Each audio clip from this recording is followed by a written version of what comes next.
En scène, je chante, je joue et je danse aussi sur ce spectacle.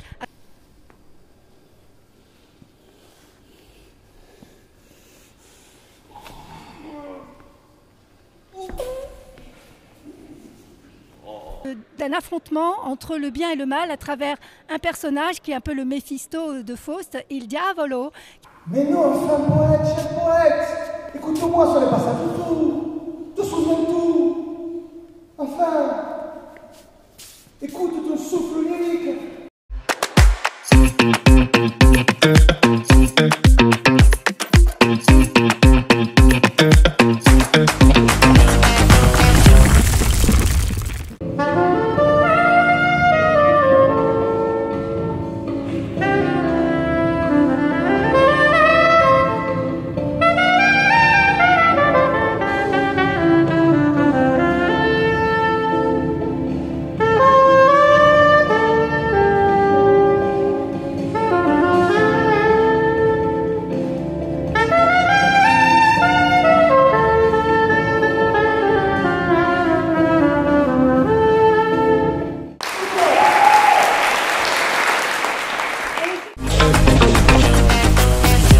Chouette, très poétique, très joli, très mignon. Les musiques sont vraiment belles.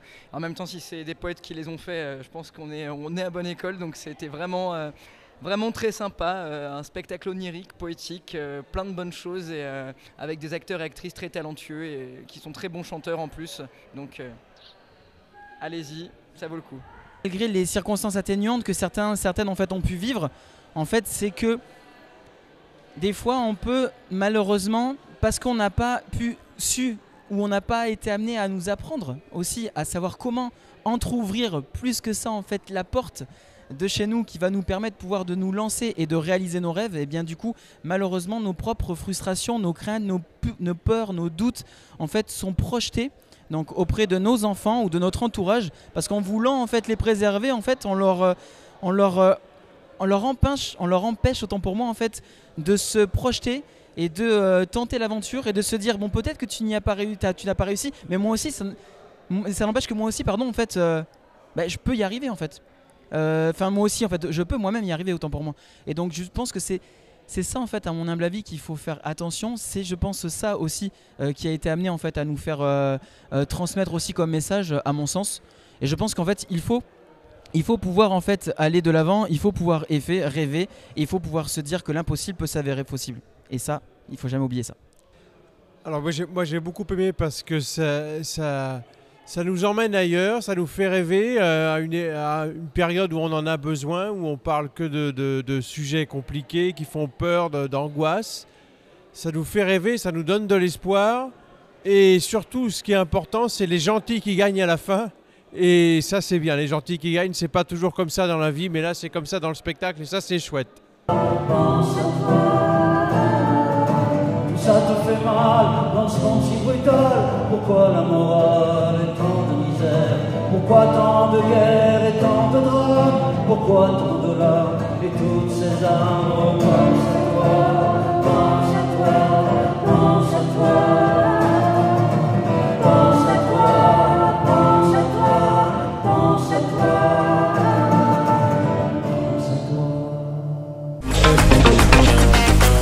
Alors je suis Safia Wadane, donc je viens de finir, comme vous le voyez, le spectacle comédie poético-musicale et fantasque, Invitation au rêve. D'ailleurs, je vous y invite aussi, on en a tous besoin. Donc je suis l'auteur, la metteuse en scène, je chante, je joue et je danse aussi sur ce spectacle avec ma merveilleuse troupe. Il y a Patrick Hamel, Emmanuel de Montval, il y a aussi Maha Arana la flûtiste, Pascal Di Constanzo et Roman V. Sanchez. Voilà, donc on a été content de la jouer ici à la mairie du 14e. Et puis c'est Invitation au rêve, que vous allez suivre sur les réseaux, Instagram, TikTok. C'est la compagnie L'Onde Bleue. Peindre ensuite une rose simple, quelque chose d'utile pour l'oiseau. Quelque chose d'utile. J'ai réussi. J'ai gagné. Tu es enfin moi. Mais non, enfin poète, cher poète, écoute-moi, ce n'est pas ça du tout. Te souviens de tout. Enfin, écoute ton souffle lyrique, retrouve ton amour de la poésie. Invitation au rêve, comme son titre l'indique, paraît un titre un peu comme ça, poétique, un peu surréaliste, onirique, et vous avez raison. En fait, ça parle d'un affrontement entre le bien et le mal à travers un personnage qui est un peu le Méphisto de Faust, Il Diavolo, qui essaye de prendre l'âme d'un poète qui est en manque d'inspiration au début du spectacle et qui en fait va être happé petit à petit par le diable, mais la lune et puis Artéa, la déesse protectrice des arts, sont là et veillent sur lui. De notre terre ici-bas, j'ai trop de larmes à verser à tes pieds. Je n'aime pas le mal de torturer. Moi, la mère protectrice. Je pense qu'il y a une urgence actuellement de lutter contre les pensées anxiogènes, de lutter contre ce que l'on entend tous les jours de choses qui sont des épreuves, des difficultés, on n'arrive à rien, on n'a rien, alors qu'on a beaucoup de choses. On a la nature, on a la beauté, on a l'imaginaire, on a le sens du rêve, on a les enfants, on a tout ce qu'il faut pour pouvoir se restimuler. On a des difficultés, on a des contraintes, mais nous ne sommes pas en guerre. Et ce spectacle est aussi de dire vive la paix, vive la vie.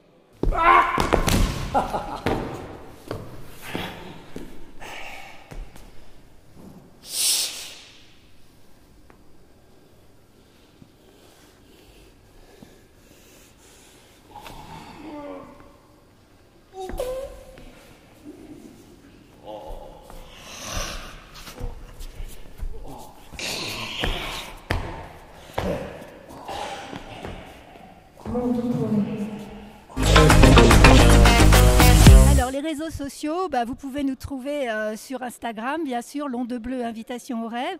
Vous pouvez nous trouver aussi sur l'Onde Bleue TikTok. Vous pouvez aussi regarder sur le site. Il y a toutes nos actualités car nous sommes aussi une association qui défendons justement la sensibilisation pour la protection de l'enfance et aussi de l'adolescence, à travers des spectacles, mais aussi à travers des ateliers de théâtre, notamment contre le harcèlement scolaire. Voilà, donc nos actualités, elles sont un peu diverses, puisque on soutient 2 spectacles. Il y a le dîner avec Alexandre le Grand. D'ailleurs, Alexandre le Grand, Baptiste Jo était dans la salle. Donc là, on a des dates, mais plutôt à l'étranger. Et pour ce spectacle-là, il va certainement se jouer en Île-de-France. On n'a pas les dates précises encore, et en province. J'ai rêvé dans la grotte, au nage la sirène. J'ai 2 fois vainqueur traversé la quai, modulant tour à tour sur la lyre d'Orphée, les soupirs de la sainte et les cris de la fée. Je leur conseille de suivre la plateforme de Franz Maillard que j'ai citée, qui va se lancer le 5 mai et officiellement, je crois, le 15 mai, Made in France Prod, puisque le but, c'est de justement dérouler en fait tout ce qui fait qu'on a envie au départ, un désir, une passion. Il y a énormément de travail et il y a énormément de jeunes gens qui se bousculent pour devenir comédiens, chanteurs, danseurs. C'est un métier. Il faut savoir que c'est un métier dans le sens où ça demande de l'énergie, ça demande de l'implication, ça demande des sacrifices aussi, tant sur le plan humain que sur le plan matériel. Mais quand on est dans la passion, on n'oublie pas ça. Donc oui, je vous donnerai ce conseil, allez au bout de vos rêves.